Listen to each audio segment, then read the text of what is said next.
वो परमात्मा दयालु हमें फिर से याद दिलाने के लिए आते हैं। पुण्यात्माओं, इतना अज्ञान ग्रहण कर लिया हमने, जहाँ भी हम जाते हैं एक जैसी दंत कथा सुनाने वाले ये संत मंडलेश्वर मिलते हैं,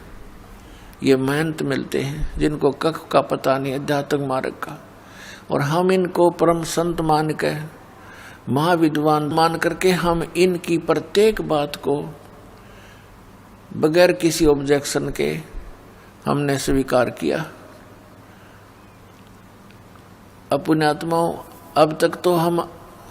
अक्षर ज्ञानहीन थे, हमारे पूर्वज शिक्षित नहीं थे, और जिस कारण से हम यही भटक रहे हैं। परमात्मा ने ये शिक्षा इसलिए प्रदान की है कि आप भगवान को पहचान सकें और सदग्रंथों में जो लिखी परमात्मा की महिमा है उसको जानकर दृढ़ निश्चय कर सके कि सचमुच हम जो कर रहे हैं ये सही है, और भगवान कबीर है, परमेश्वर कबीर जी ही अल्लाह हैं, गॉड हैं, रब हैं, वास्तव में यही परमात्मा है, सर्व सृष्टि रचनहार, और यही मोक्ष देते हैं, यही हमारे पाप कर्मों का नाश करके इस जीवन में भी हमें सुख प्रदान कर सकते हैं। अन्य कोई परमात्मा, कोई इष्ट, कोई देव हमारे जीवन में आने वाले संकटों का वो निवारण नहीं कर सकते हैं। उदाहरण के तौर पर जैसे हम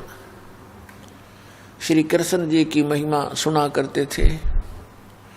कि उन्होंने सुदामा जी का महल बना दिया, फिर हम सुना करते थे कि श्री कृष्ण जी ने मोर ध्वज राजा के पुत्र ताम्र ध्वज को आरे से चिरवा कर, जिसकी डेथ हो गई थी, 2 भाग हो गए थे, और उसको जीवित कर दिया। हम इन कृष्णों को देखकर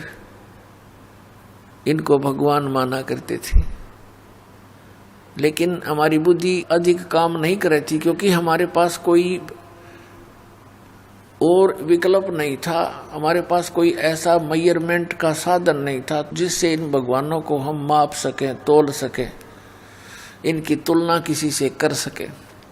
अब परमेश्वर ने और उन महापुरुषों ने जिनको भगवान मिले,